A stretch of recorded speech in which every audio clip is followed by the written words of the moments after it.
जीने दो, लड़की वालों को भी जीने दो। हम उन घरानों के लिए, उन बेटियों वालों के लिए तकलीफ दे बन चुके हैं और ये मुआशरा बन चुका है। जहेज की फहरिस्त चली जाती है, फिर और लंबे चौड़े अखराजात चले जाते हैं। हमने घर ले लिया है, आप जरा विजिट कर ले हमारे घर का, कितने कमरे हैं, उनमें कितने बेड चाहिए, कितने सोफे चाहिए और कितनी अलमारियां चाहिए, कितने ये चाहिए, ये आप लोग देख लें। ये लड़की वालों को कहा जाता है। हम उन घरानों के लिए, उन बेटियों वालों के लिए तकलीफ दे बन चुके हैं और ये मुआशरा बन चुका है। और सब बोलेंगे यार बातें ठीक कर रहे, करना किसी ने कुछ नहीं की। जब इन पे बारी आनी, इन्होंने कहना हमारा भी तकाजा यही है।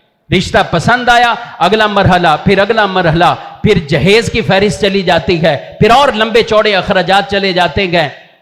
यार ये जीने दो, लड़की वालों को भी जीने दो। लड़कियों से वो नफरत नहीं करते जो कुफार जैसे किया करते थे, लेकिन इस मुआशरे ने लोगों को अब इस बात पर उभार दिया है। उनकी बेटियां पैदा होती हैं तो वो रंजीदा हो जाते हैं कि बेटियों को रुखसत कल को कैसे करना है। यानी ससुराल वालों की बातें कौन समझेगा और कौन सुनने के लिए होगा। तो इसलिए मेरे भाइयों, ये वो मुआशरे के अंदर बुराइयां चंद पाई जाती हैं, इनको जरूर हमें दुरुस्त करना चाहिए। मैं और आप ये खुद देखें, नबी पाक अलैहिस्सलाम की हदीस से फरमाया, अल मुस्लिमो हय्यिनुन लय्यिनुन सहलुन। मुसलमान नरम, मुसलमान आसान होता है, यानी उससे कारोबार करना आसान हो, उससे बातचीत करना आसान हो, उससे लेन देन करना आसान हो, उससे रिश्तेदारी करना आसान हो, उससे कोई डील करना ये आसान हो। ये मुसलमान की तारीफ है जो हुजूर इस्लाम ने फरमाई है। एक तो ये फरमाया मुसलमान वो जो अपने हाथ और जबान से तकलीफ ना दे, दूसरा ये फरमाया मुसलमान नरम आसान होता है, सहल होता है, उससे ये बातें करना आसान हो जाए। तो इसलिए मेरे भाइयों ये स्पेस रखें अपने अंदर।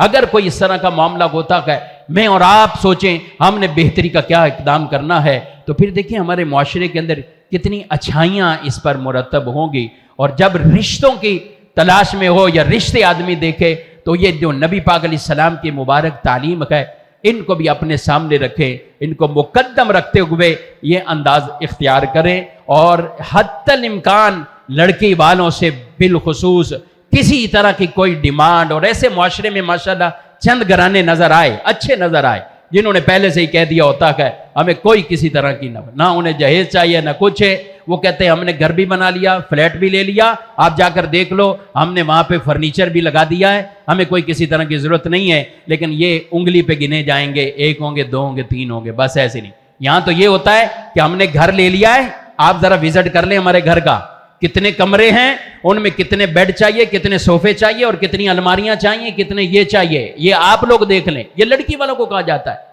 अल्लाह की बारगाह में क्या इन लोगों ने जवाब देना है, उसके लिए भी फिर तैयार रहे।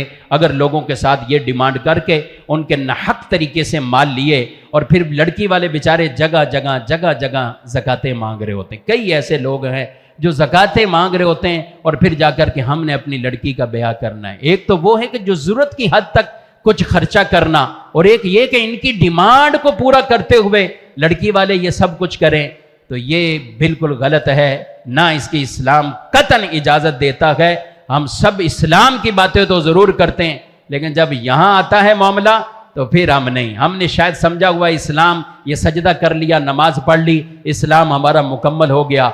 मामलात की तरफ आएँ तो फिर हमारी नज़र उस तरफ नहीं होती, हमारी ख़रीदारी लेन देन और इस तरफ आए तो फिर हमने इस्लाम के तालीमात को अपने आप से दूर किया हुआ होता है। तो ये अंदाज दुरुस्त नहीं है। ऐ ईमान वालों, इस्लाम में दाखिल हो जाओ और पूरे दाखिल हो जाओ। यही कुरान का फैसला और हतमी हुक्म है।